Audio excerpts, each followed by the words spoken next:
মেয়ে আর মেয়ের ফ্যামিলির কাছে যোগ্য হতে চাইলে প্রচুর টাকা ইনকাম করতে হবে, তা না হলে বিয়ের পরেও সংসার টিকবে না। আমি ছোটবেলা থেকে পড়ালেখা অনেক ভালো ছিলাম, 1-2 এর মধ্যে রেজাল্ট থাকতো সবসময়। এই জন্য স্কুলে ম্যাডামও অনেক সহযোগিতা করতো আমাকে। আমি মধ্যবিত্ত পরিবারের ছেলে, বাবা কোনো রকমের সংসার চালায়। পড়াশোনার খরচ চালানোর জন্য পড়াশোনার পাশাপাশি বাকি সময় আমি কাজ করতাম। স্কুলেও যেতে পারতাম না তেমন, তবে বিশেষ কোনো দরকার পড়লে তখন কাজের ছুটি নিয়ে স্কুলে যেতাম। পরীক্ষার সময় এমনই হতো, আবার স্কুল শেষ করে আবার কাজে চলে যেতাম। 2016 সাল সবে মাত্র ক্লাস 9-এ পা রেখেছি। আমার অনেক বন্ধু বান্ধব ছিল, তাদের সবাইকে আমি অনেক ভালোবাসি। কম বেশি সবারই গার্লফ্রেন্ড ছিল, কিন্তু আমি কালো, তাই আমি কখনো কোনো সম্পর্কে জড়াতে চাইনি।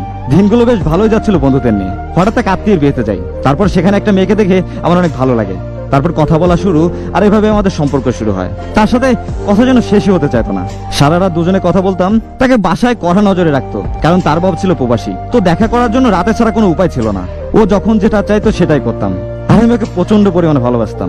আমার বাসা থেকে ওদের বাসা প্রায় 20 কিলোমিটার দূরে। হঠাৎ একদিন তার মা জানতে পারে আমাদের বিষয়টা এবং ওর বিয়ে ঠিক করে। ফোন কেড়ে নেয়। প্রায় 10 দিন ধরে তার কোনো খবর পাই নাই। হঠাৎ অচেনা নাম্বার থেকে একটা ফোন আসে আর বলে যে এটা তার বান্ধবীর নাম্বার, আর বলে যে আজ রাতে দেখা করতে আসবা। আর আমিও কোনো কিছু না ভেবে রাজি হই, তার সাথে দেখা করতে যাই। কিন্তু সেই দিন তার এলাকাবাসী আমাদের ধরে ফেলে এবং আমার আর ওর বিয়ে দিয়ে দেয়। আমার বাসা থেকে এসে হঠাৎ করে মেনে নেয় না। আমি তাকে নিয়ে একটা ভাড়া বাসায় উঠি। 1 মাস পর আমার বাসায় রাজি হয় এবং 2 পরিবার বসে একটা সিদ্ধান্ত নেয় যে ছেলে মেয়ে আলাদা থেকে তাদের পড়ালেখা শেষ করবে। তারপর ওর বাসায় থাকে আর আমি আমার বাসায়। এভাবে 1 বছর কেটে যায়। তার বাবা প্রবাসী, অনেক টাকা উপার্জন করতে লাগে এবং তাদের অবস্থা আরো অনেক ভালো হতে থাকে।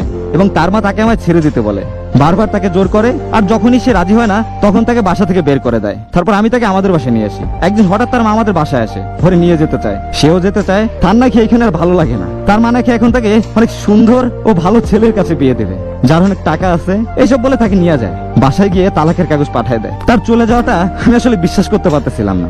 আমি অনেক যোগাযোগ করার চেষ্টা করছি, দেখা করার চেষ্টা করছি, কিন্তু কিছুতেই লাভ হয় নাই। বরং ও অনেক গালাগালি করতো, অপমান করতো। তবু আমি ভাবতাম যে সে একদিন না একদিন ফিরে আসবে। কিন্তু তার বিয়ে হয়ে যায়। পড়াশোনার হয় নাই। পার্ট টাইম যে কাজটা করতাম তা এখন ফুল টাইম করি এবং পরিবারের হাল ধরি। আমি যতই বলি কিছু মানুষ না কখনো বুঝতেই চাইবে না। এখনকার এই সমাজে ছেলেদের ভালো খারাপ বিবেচনা করা হয় তার টাকা দিয়ে। যার যত টাকা বেশি সে তত ভালো। মনের দিক দিয়ে এখন কেউ বিবেচনা করে না, আর করবেও না ভবিষ্যতে। সে এমন অনেক আগে চলে গেছে। এখন শ্বশুর বাড়ির কাছে যোগ্য জামাই হতে হলে বেশি বেশি টাকা থাকতে হবে। আর এতে যদি আপনি লুচ্চাও হন, আপনার চরিত্রেও কোনো সমস্যা থাকে, বা আপনি আগে 2-3টা বিয়েও করছেন, তাতেও কিছু যায় আসে না। মানুষ এখন এটা বিশ্বাস করে টাকা দিয়ে সবকিছু সম্ভব। আর আপনি চাইলেও এখন আর এই চিন্তা ভাবনা বদলাতে পারবেন না, পসিবল না। তাদের কাছে এটাই সঠিক। তাই ভালোবাসা, প্রেম প্রীতি এইসব করে লাভ নাই। দিন শেষে আপনি টাকার কাছে হারিয়ে যাবেন। শূন্য পকেটে পাশে থাকে এমন নারী খুব অভাব ভাই।